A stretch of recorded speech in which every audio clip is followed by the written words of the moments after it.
Good afternoon, everyone. It is June 11th, 2019. I'm Eric.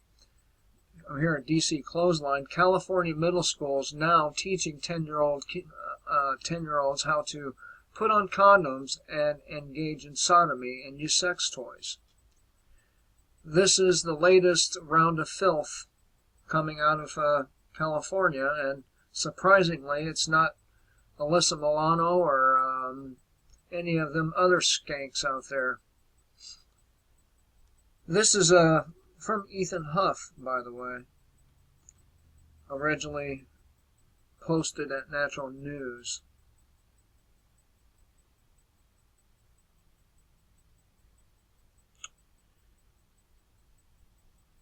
Whereas children of this age would have been innocently romping around at the playground, jumping rope, playing dodgeball, and climbing across monkey bars 50 years ago, 10-year-olds today are reportedly now being taught at public school how to engage in sodomy, use condoms, and play with sex toys.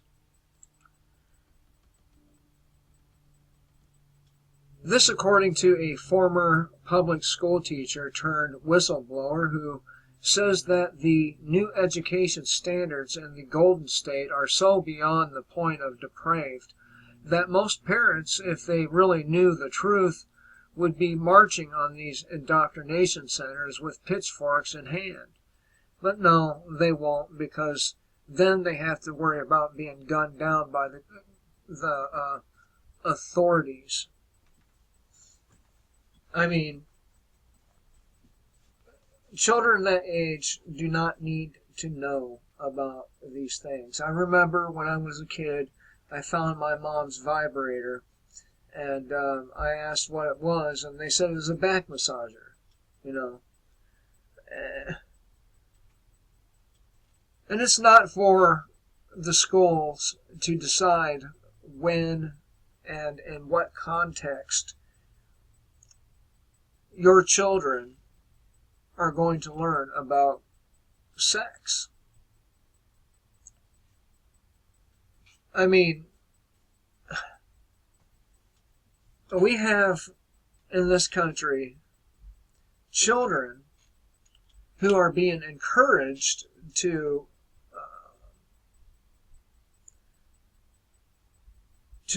be little drag queens, and these same children are essentially being pimped out to homosexuals.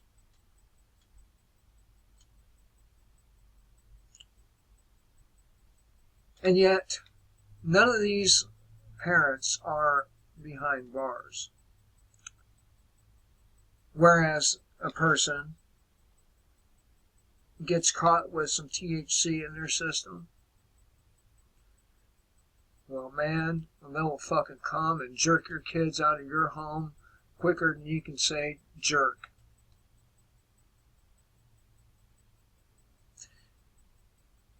It's shocking, says Rebecca Friedrich, something like that, founder of the group for Kids and Country, about the unspeakable evils taking place in California's public middle schools. Well, let me stop right there. This evil is not only taking place in California. No, it's not.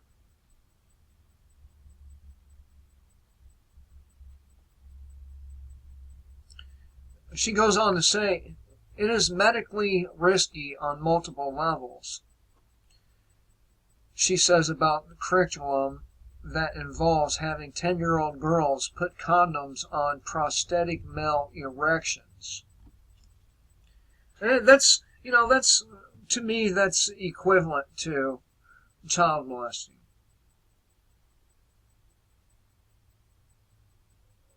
While 10-year-old boys watch or having 10-year-olds of both sexes practice engaging in oral and anal sex.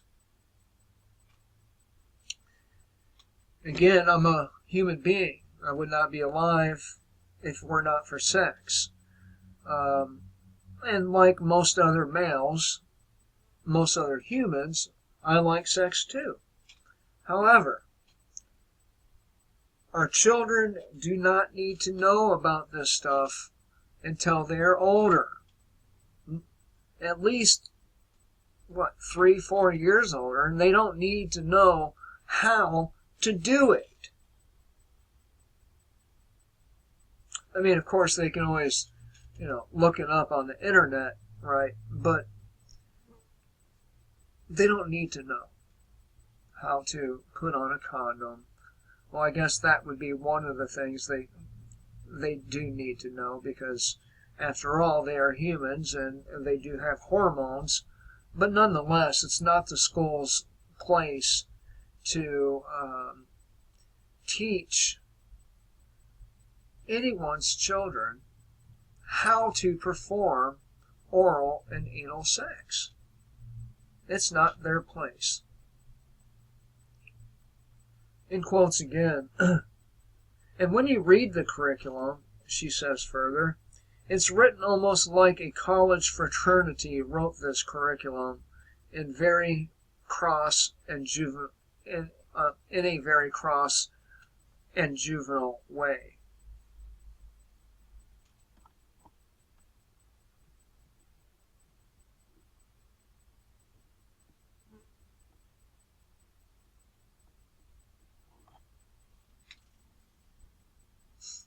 The evil being taught to public school students in California is so depraved that it can't even be talked about on public airways.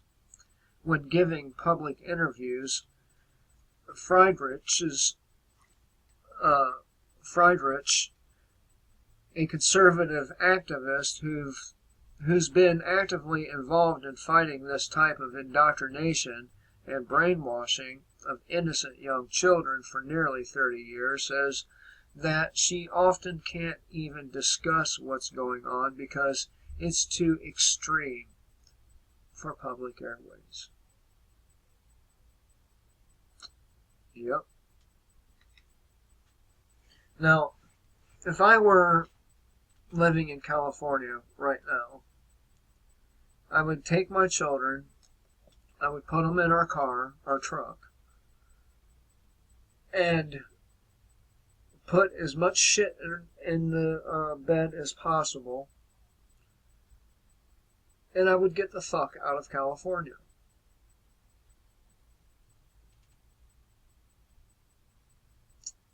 Pretty bad. Pretty bad, people. My daughter, I was considering letting her go to a public school next school year, simply so I can maintain a employment. But that's not going to happen. I'll find a way to maintain the employment. She's definitely not going to a public school.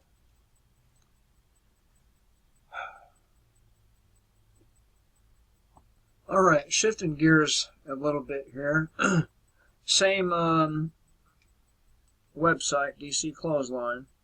White people are being removed from history. Revisionists rewrite science, medicine, and technology to remove pioneers that were white.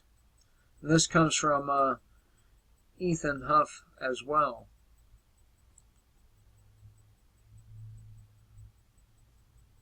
Editor, Turkey's Erdogan once claimed that Muslims discovered America, not Christopher Columbus. Someday his version might actually be taught in American schools if things are keep regressing as they are. The left is out of control and just making things up as they go. History be damned if it's not politically correct, then it simply did not happen.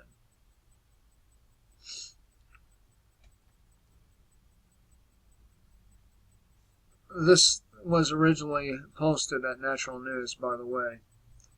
In case you haven't noticed, anti-white racism is rapidly becoming an accepted cultural norm, throughout the United States and much of Western society.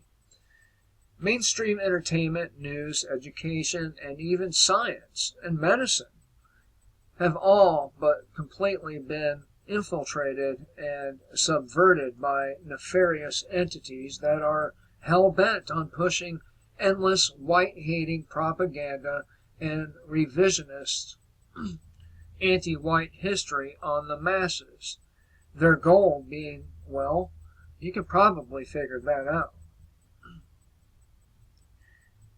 It's suddenly no longer okay to be white in countries where white people are the majority, as the subverters now control the narrative, have successfully brainwashed and indoctrinated a sizable segment of their populations into believing that being white automatically means you're evil, and being black or brown automatically means that you're good.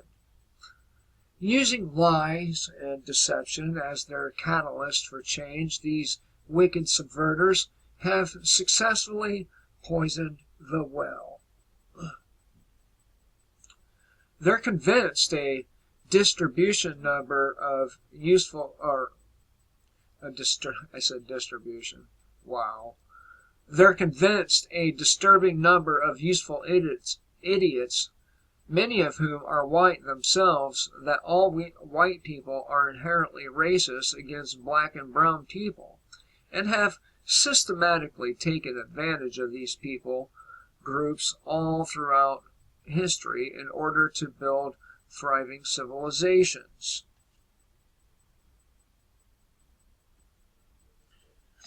It's all complete bullshit, of course, but this is what's being taught to the next generation of open minds through movies, television, and in the classroom, with little resistance from guilt-complexed whites, many of whom seem to be accepting the lie that they're evil because of the color of their skin.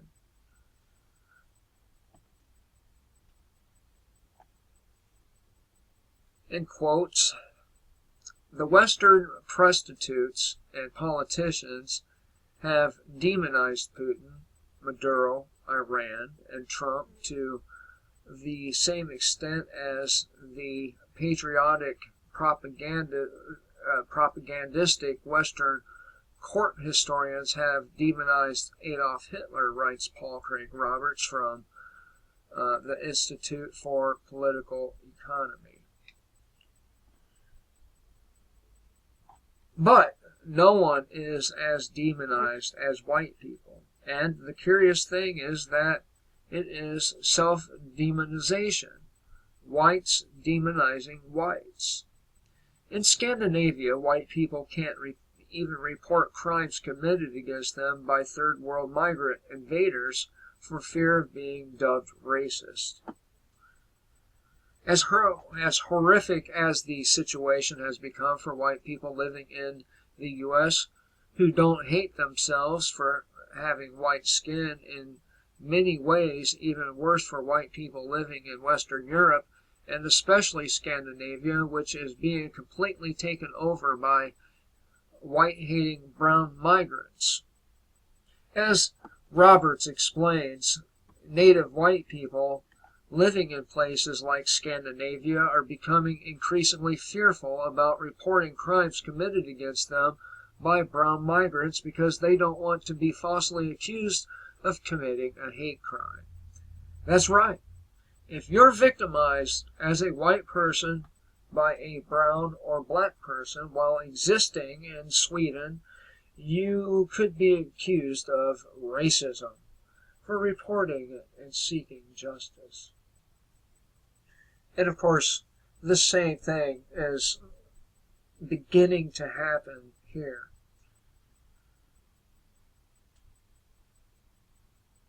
We expect the same type of anti-white racism to eventually reach the U.S. should things continue on as they've been going without organized pushback.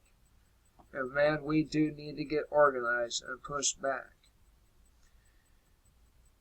And this is why I've put these two videos in the same, or two topics in the same video is because a lot of this anti-white shit is going on in schools. Yet, another reason why I will not be sending my daughter to a public school.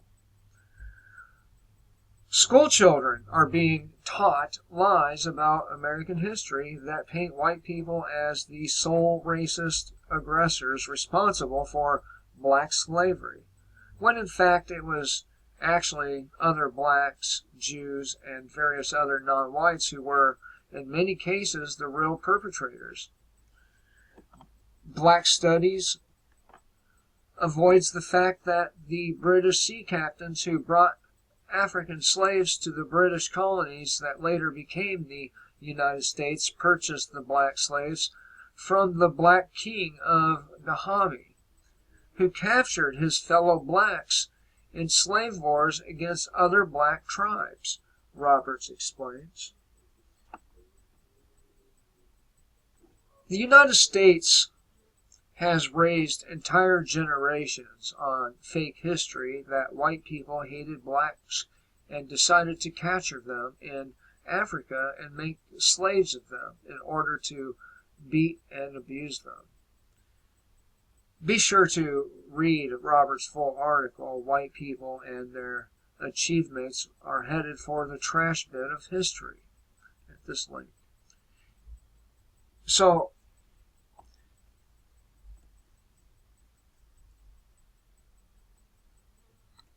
now, I know I said that I thought white people were going to be attacked this summer, and not a whole lot seemingly has happened, but I assure you that there are things happening, and we're just not hearing about them.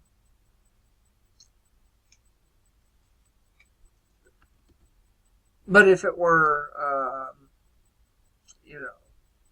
some racist white guy making monkey sounds at black people, I use that as an example because there was a racist white guy making monkey sounds at black people and, stirring up trouble, and they went after him and fucking he lost his job and, I mean, people lose their jobs over personal opinions. No. Let's see here. You're going to get more and more rich cultural diversity, whether you want it or not. Sanctuary states, cities, and counties in the U.S. This is from Dr. Ewin. And he's over there at Fellowship of the Minds.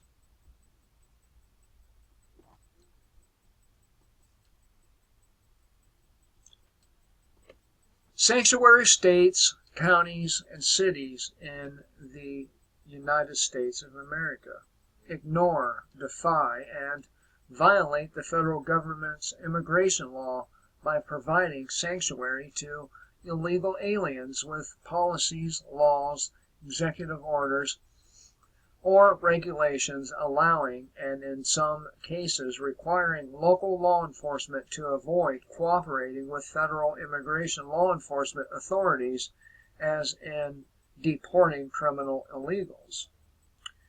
Now, you know my take on the whole illegal thing here. I'm not real big on the word illegal in the first place.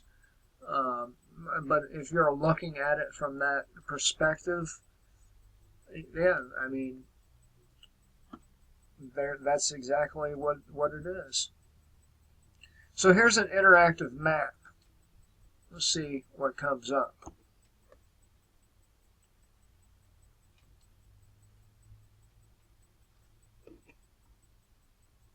All right, Center for Immigration Studies.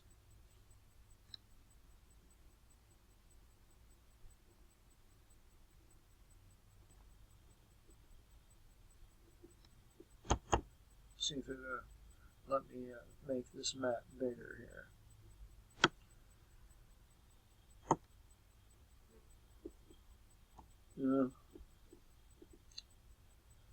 No, no, no. That's not what I want.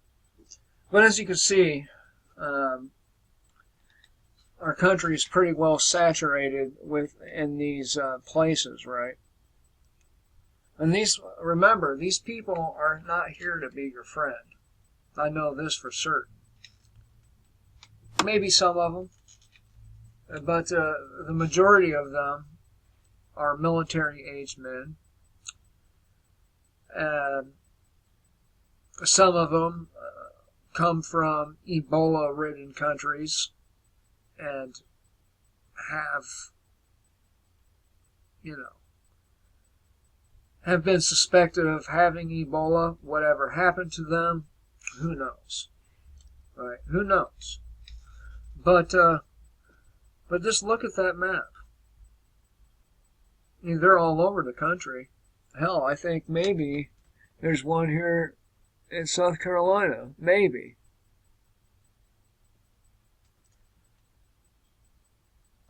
Which would not be surprising to me. It wouldn't.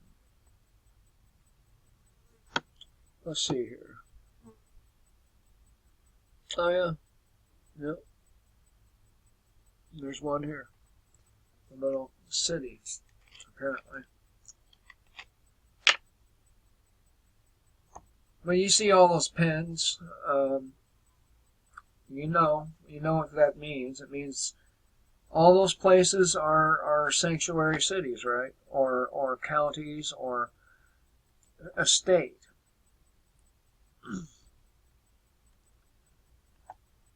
But one of the things is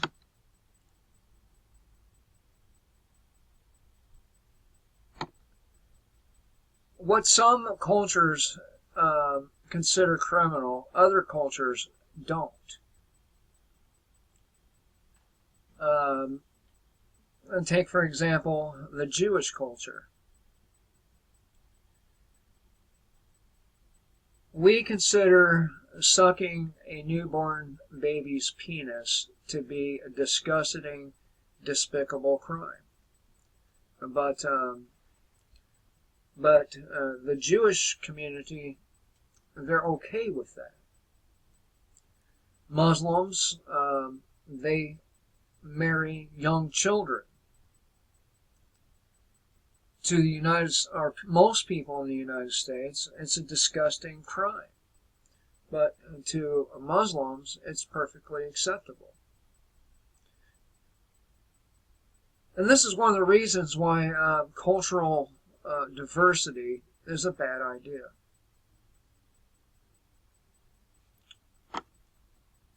But the whole sanctuary states are California, Colorado, Illinois, Massachusetts, New Jersey, New Mexico, Oregon, and Vermont. Counties and cities: Alameda County, Berkeley, Contra Costa County, Los Angeles, Montgomery, Napa County, Oakland, Riverside, Sacramento. The list goes on and on and on and on.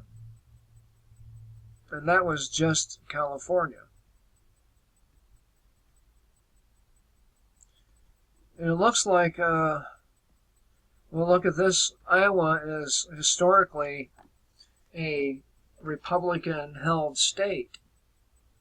Look at all the sanctuaries, places, cities or counties, whatever they are. And then there's one city in there. Look at them.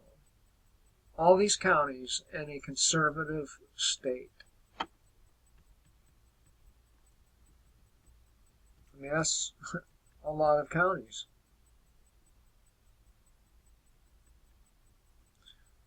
Surprisingly, Illinois only has Chicago and Cook County.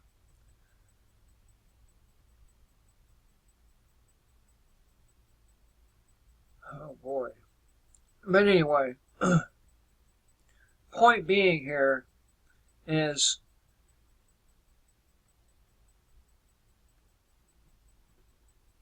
we have people who have different ideas of right and wrong than what we do.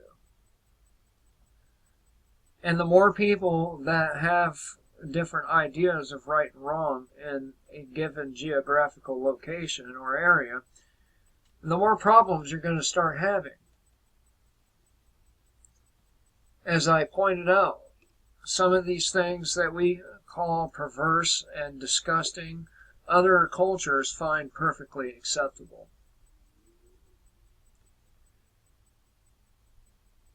So, cultural diversity is not a good idea for that reason. And it is detrimental to, any nation that engages in cultural diversity. And it's should be pretty obvious by now that this is the case. And just look at what happened in Minnesota not too long ago with the African, what were they? Haitian? No. I know they're from an African country. I don't even think I'm not sure about Haiti though. It's right at the tip of my tongue too. Well, anyway, they were from Africa. They're African Muslims, and they attacked a bunch of people on a mass transit platform who were waiting for a train.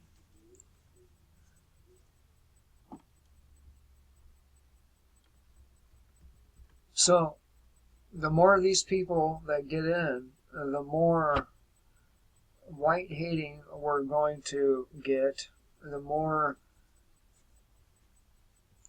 backwards we're going to get. So, I hope you enjoy your future, because it is filled with rich, juicy, delicious cultural diversity.